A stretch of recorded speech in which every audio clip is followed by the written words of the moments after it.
हाँ जी, हमने last video के अंदर पढ़ा था गिट और गिट हब क्या होता है। गिट क्या करता है कि स्टोर करता है सॉफ्टवेयर की हिस्ट्री को।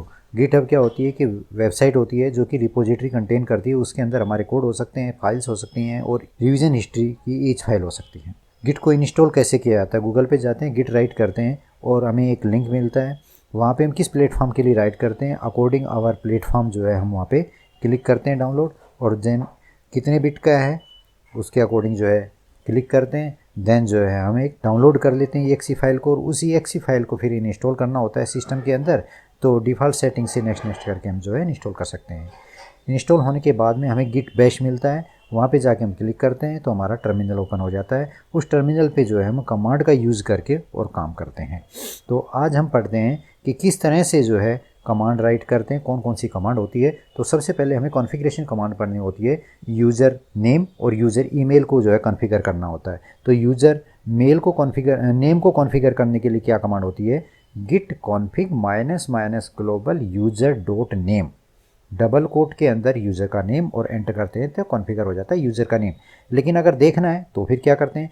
Git config -- global user dot name, double quote के अंदर राइट नहीं करेंगे और एंटर कर देते हैं तो फिर हमें जो कॉन्फ़िगर हुआ वो नज़र आ जाता है।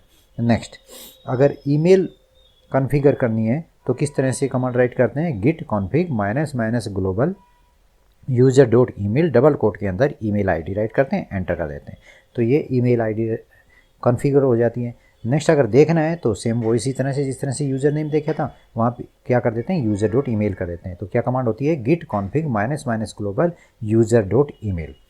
अच्छा, दूसरा और एक तरीका होता है इसको कॉन्फ़िगर करने का। तो क्या करते हैं? गिट कॉन्फ़िग -- ग्लोबल -- एडिट करते हैं तो ये हमें एक एडिटर ओपन करके दे देता है।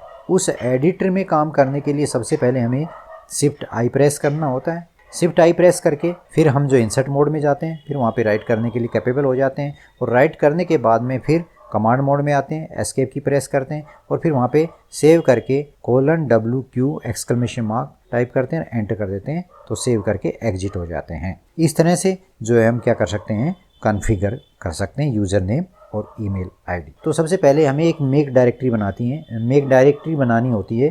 किस तरह से? MKDIR नेक्स्ट डायरेक्टरी नेम और एंटर कर देते हैं।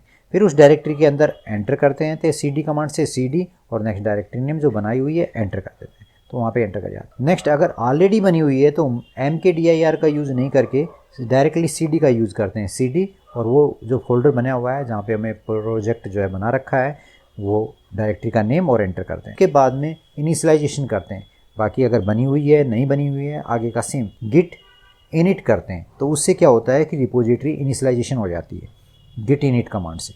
नेक्स्ट, अगर उसके अंदर देखना है तो गिट ls कमांड, सारी की सारी फाइल्स डायरेक्टरी देखनी है तो गिट ls-a एंटर करते हैं। अब उसका स्टेटस चेक करना है तो status command git status enter, log कितने कॉमिट हुए हैं ये देखना है तो गिट लॉग एंटर करते हैं। लेकिन यहाँ पे स्टेजिंग एरिया और कॉमिट की बात करते हैं कि स्टेजिंग एरिया के अंदर कैसे डालें सबसे पहले फाइल। अगर हम सॉफ्टवेयर पे काम कर रहे हैं और हमने कोई नई फाइल बनाई है, नई फाइल बनाई तो सबसे पहले उसे स्टेजिंग एरिया के अंदर डालना होगा। तो कैसे? अगर हमने बना रखा है और सारी फाइल है हमारे पास में तो दूसरा तरीका है, लेकिन सबसे पहले अगर हमने एक फाइल बनानी है तो सिंगल फाइल को किस तरह से स्टेजिंग एरिया के अंदर डालना होता है। Git add single file name, जो फाइल नेम है वो, और एंटर कर देते हैं तो क्या हो जाता है कि वो स्टेजिंग एरिया के अंदर ट्रेस कर देता है। अब इसी को जो है हमें कमिट करना होता है तो कमिट कमांड का यूज़ करके गिट कमिट -m और डबल कोट के अंदर एक रीडेबल मैसेज दे देते हैं कि एडेड इनिशियल कॉमेंट, और एंटर करते हैं तो वो कॉमिट हो जाती है। नेक्स्ट, अगर एक से ज़्यादा फाइल है, सारी फाइल को अगर हम स्टेजिंग एरिया में डालना चाहते हैं तो गिट ऐड डॉट एंटर कर देते हैं और फिर क्या करते हैं? कमिट करना है तो गिट कमिट -m और कॉमी भी जो रीडेबल मैसेज डबल कोट के अंदर डाल के एंटर कर देते हैं तो वो कमिट हो जाती है।